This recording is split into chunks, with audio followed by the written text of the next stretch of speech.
আসসালামু আলাইকুম। সংবাদে আপনাদের সবাইকে স্বাগত জানাচ্ছি। আমি ফিরোজ তোহা। শুরুতেই সংবাদ শিরোনাম। বাংলাদেশের সর্বশেষ গুরুত্বপূর্ণ আপডেট সংবাদে আপনাকে স্বাগত। শুরুতেই সংবাদ শিরোনাম, পরে বিস্তারিত। প্রথমেই জানাবো আমাদের হাতে থাকা সর্বশেষ গুরুত্বপূর্ণ সবথেকে তাজা আপডেট সংবাদ। বিদেশে রাজনীতি করার ক্ষেত্রে কৌশলী জামাত ইসলাম। যুক্তরাষ্ট্রের পছন্দের দল বর্তমানে বাংলাদেশ জামাত ইসলাম, এমনটাই জানিয়েছে একটি সংবাদ মাধ্যম। মধ্যপ্রাচ্য এবং পশ্চিমা দেশগুলোতে প্রবাসীরা দেশি রাজনীতিতে যুক্ত, তবে সব ক্ষেত্রে কৌশলে এগিয়ে রয়েছে বাংলাদেশ জামাত ইসলাম। এ বিষয়ে যুক্তরাষ্ট্রের কূটনৈতিক গুরুত্বপূর্ণ বার্তা দিয়েছে। জামাত ইসলামকে কেন তারা পছন্দ করে, এ বিষয়ে গুরুত্বপূর্ণ সংবাদ জানাবো, সঙ্গেই থাকুন। এরপর জানাবো নিবন্ধন পেল লেবার পার্টি। অবশেষে আদালতের নির্দেশে নিবন্ধন পেল বাংলাদেশ লেবার পার্টি আজ। নির্বাচন কমিশন ইসি দলটিকে নিবন্ধন সনদ প্রদান করে নিবন্ধিত রাজনৈতিক দল হিসেবে লেবার পার্টির প্রতীক নির্ধারণ করা হয়েছে আনারস। এদিকে শাপলা প্রতীক না দেওয়ার কারণ ব্যাখ্যা করা হবে না বললেন সিসি। শাপলা প্রতীক প্রথমে নাগরিক ঐক্য চেয়েছিল, তাদের দেয়া হয়নি। পরে জাতীয় নাগরিক পার্টি এনসিপি চেয়েছে, তাদেরও দেয়া হয়নি। শাপলা প্রতীক কেন দেয়া হবে না তার ব্যাখ্যা দেবে না নির্বাচন কমিশন ইসি। জানাবো চট্টগ্রামে হত্যা মামলায় সাবেক ৩ মন্ত্রীসহ ২৩১ জনের বিরুদ্ধে চার্জশিট গ্রহণ। চট্টগ্রামে ২০২৪ সালে জুলাই-আগস্টে বৈষম্যবিরোধী ছাত্র আন্দোলনে নিহত শহীদুল ইসলাম শহীদ হত্যা মামলায় সাবেক পররাষ্ট্রমন্ত্রী ড হাসান মাহমুদ, সাবেক ভূমিমন্ত্রী সাইফুজ্জামান চৌধুরী জাবেদ ও সাবেক শিক্ষামন্ত্রী মহিবুল হাসান চৌধুরী নভেলসহ ২৩১ জনের বিরুদ্ধে চার্জশিট গ্রহণ করেছে আদালত। এবং সর্বশেষ জানাবো টানা ১২ দিনের ছুটিতে যাচ্ছে স্কুল কলেজ। শারদীয় দুর্গাপূজাকে সামনে রেখে সব স্তরের শিক্ষা প্রতিষ্ঠানে টানা ছুটি ঘোষণা করা হয়েছে। আগামী রোববার থেকে শিক্ষা প্রতিষ্ঠানে পূজার ছুটি শুরু হওয়ার কথা থাকলেও তার আগে সাপ্তাহিক ছুটি পড়েছে। সেজন্য বৃহস্পতিবারই ছুটির আগে সর্বশেষ ক্লাস পরীক্ষা হয়েছে। পূজা এবার সরকারি প্রাথমিক বিদ্যালয়গুলোতে ৯ দিন বন্ধ থাকবে, আর দেশে সরকারি বেসরকারি মাধ্যমিক বিদ্যালয় কলেজগুলো বন্ধ থাকবে ১২ দিন। তবে মাদ্রাসা ও কারিগরি শিক্ষা প্রতিষ্ঠানে মাত্র ২ দিন ছুটি থাকবে। শিক্ষা মন্ত্রণালয়ের মাধ্যমিক ও উচ্চশিক্ষা বিভাগ, কারিগরি ও মাদ্রাসা শিক্ষা বিভাগ এবং প্রাথমিক গণশিক্ষা মন্ত্রণালয়ের বার্ষিক শিক্ষাপঞ্জি বিশ্লেষণে এমন তথ্য জানা গেছে। ২৮ সেপ্টেম্বর থেকে ৭ অক্টোবর পর্যন্ত ছুটি থাকবে। ২৬ ও ২৭ সেপ্টেম্বর সাপ্তাহিক বন্ধ, শুক্র শনিবার বন্ধ থাকায় মোট ছুটি ১২ দিন। প্রিয় দর্শক, এতক্ষণ শুনছিলেন সংবাদ শিরোনাম, এবারে বিস্তারিত। তবে তার আগে বন্ধুরা, অনুরোধ থাকবে এই সংবাদটিতে একটি লাইক দিন। এই চ্যানেলে আপনি নতুন হয়ে থাকলে আমাদের সংবাদটি দেখতে দেখতে চ্যানেলটি সাবস্ক্রাইব করে রাখুন। কমেন্ট করে বন্ধুরা আপনার মূল্যবান মতামত জানিয়ে দিন আপনি বিশ্বের কোন দেশ থেকে বা বাংলাদেশের কোন স্থান থেকে আমাদের সংবাদটি দেখছেন এবং শুনছেন। আর বন্ধুরা, এই সংবাদটি আপনার সোশ্যাল মিডিয়া ফেসবুকে শেয়ার করে বন্ধুদেরও দেখার সুযোগ করে দিন। গাজা যুদ্ধে আপনি যদি নিরীহ ফিলিস্তিনিদের ভালোবেসে থাকেন, কমেন্টে ইয়েস লিখে বিশ্ববাসীকে জানিয়ে দিন। এবারে বিস্তারিত।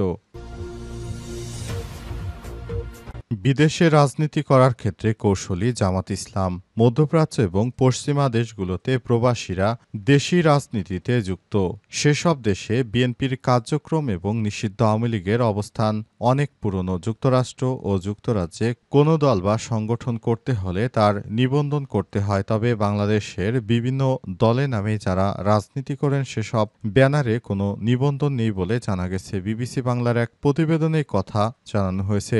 বাংলাদেশের আইনে বিদেশে কোনো দলের শাখা গঠনে বিধিনিষেধ আছে। সে কারণে পশ্চিমা দেশগুলোতে দলের শাখা হিসেবে ব্যবহার করা হয় না। যেমন যুক্তরাষ্ট্র বলা হয় যুক্তরাষ্ট্র আওয়ামী লীগ, যুক্তরাষ্ট্র বিএনপি, এই একই রকম ব্যানার ব্যবহার করা হয় যুক্তরাজ্যেও। তবে তাদের কমিটি গঠনের ক্ষেত্রে তাদের মূল দলের শীর্ষ নেতৃত্বের অনুমোদন নেওয়া হয় বলে সংশ্লিষ্ট সূত্র থেকে জানা গেছে। এদিকে বাংলাদেশ জামাতে ইসলামের নেতাকর্মীরা যুক্তরাষ্ট্র, যুক্তরাজ্য, ইউরোপ সহ মধ্যপ্রাচ্যে তাদের দলীয় দলীয় নাম বাদ দিয়ে সামাজিক স্বেচ্ছাসেবক মুসলিম উম্মাহ সহ বিভিন্ন নামে বা ব্যানারে তৎপরতা চালায়। জুলাই গণঅভ্যুত্থানের ছাত্র নেতৃত্বে দল জাতীয় নাগরিক পার্টি বা এনসিপিও বিভিন্ন দেশে কমিটি রয়েছে বলে জানা গেছে। গণ অধিকার পরিষদের ৫০টির মতো দেশে প্রবাসী অধিকার পরিষদ নামে সংগঠন রয়েছে। দলটির একাধিক নেতা জানিয়েছেন, দেশের বাইরে দলীয় কর্মকাণ্ড বন্ধ, কোনো দলের কার্যক্রম কোনো পদক্ষেপ নেই, বরং তারা ফায়দা নিচ্ছে বলে বিশ্লেষকরা মনে করেন।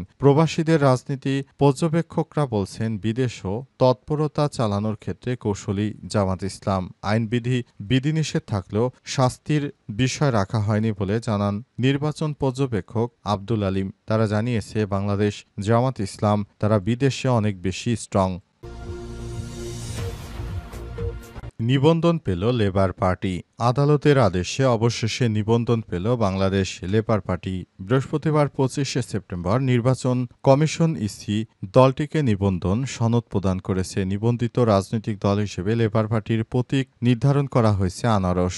ইসি সচিব আক্তার আহমেদ স্বাক্ষরিত সনদে বলা হয়েছে, গণপ্রতিনিধিত্ব আদেশ আরপিও অনুযায়ী সুপ্রিম কোর্টের হাইকোর্ট বিভাগের গত ২৯ মে রায় এবং দেশের আলোকে বাংলাদেশ লেবার পার্টিকে রাজনৈতিক দল হিসেবে নিবন্ধন দেওয়া হয়েছে। দলের প্রধান কার্যালয় ৮৫/১ নয়াপল্টন, মসজিদ গলি, ৩য় তলা, ঢাকা ১০০০। এই নিবন্ধনের ফলে দেশের নিবন্ধিত রাজনৈতিক দলের সংখ্যা এখন ৫২টি দাঁড়িয়েছে। ২০০৮ সালে নবম জাতীয় সংসদ নির্বাচনের আগে থেকেই রাজনৈতিক দলগুলোর জন্য নিবন্ধন প্রথা চালু করা হয়। এখন পর্যন্ত ৫৬টি দল নিবন্ধন পেলেও শর্ত পূরণে ব্যর্থতা ও আদালতের নির্দেশে ৫টি দলের নিবন্ধন বাতিল হয়েছে। এগুলো হলো জামাতে ইসলাম, ফ্রিডম পার্টি, ঐক্যবদ্ধ নাগরিক আন্দোলন ও পিডিপি এবং জাকপা। সম্প্রতি আদালতের নির্দেশে বাংলাদেশ জামাত ইসলাম ও জাকপার নিবন্ধন ফিরিয়ে দেওয়ার কথা থাকলেও নির্বাচন কমিশন কেবল জামাতের নিবন্ধনই ফিরিয়ে দিয়েছে। তবে জাকপার নিবন্ধন এখনও ফিরিয়ে দেওয়া হয়নি বলে জানা গেছে। এ বিষয়ে তাদের কাছে জিজ্ঞাসাবাদ করা হলে এখনও তারা কোনো সদুত্তর দিতে পারেনি। শাপলা প্রতীক না দেওয়ার কারণ ব্যাখ্যা করা হবে না বলছে সিসি। এবারে জাতীয় নাগরিক পার্টি এনসিপিকে শাপলা প্রতীক দিচ্ছে না নির্বাচন কমিশন। আজ ইসির পক্ষ থেকে বিষয়টি জানানো হয়েছে। তবে কী কারণে তাদেরকে শাপলা প্রতীক দেওয়া হবে না সে বিষয়ে এখনও তারা স্পষ্ট করতে পারেনি। তবে জাতীয় নাগরিক পার্টির নেতৃত্ববৃন্দরাও নাছোড়বান্দা। তারা নির্বাচন কমিশনকে নানাভাবে চাপ দিয়ে যাচ্ছে যেন শাপলা প্রতীককে গেজেটে অন্তর্ভুক্ত করা হয়। যদি আইন মন্ত্রণালয় এই প্রতীককে গেজেটে অন্তর্ভুক্ত করত, তাহলে নির্বাচন কমিশন হাসনাত আব্দুল্লাহ, নাহিদ ইসলামের দলকে শাপলা প্রতীক দিত। কিন্তু নির্বাচন কমিশন যেহেতু তাদের তালিকায় ১১৫টি প্রতীকের মধ্যে শাপলা প্রতীক নেই, এ কারণে তারা শাপলা প্রতীক দিতে পারবে না। কিন্তু কী কারণে তারা শাপলা প্রতীক দেবে না সে বিষয়ে তারা ব্যাখ্যা দেবে না বলে আজ স্পষ্ট করেছেন নির্বাচন কমিশন এম নাসির উদ্দিন। তিনি বলেন, আমরা এনসিপিকে শাপলা প্রতীক দিচ্ছি না, কিন্তু কী কারণে দেব না সে বিষয়টি নিয়ে কোনো ব্যাখ্যা প্রদান করতে পারেননি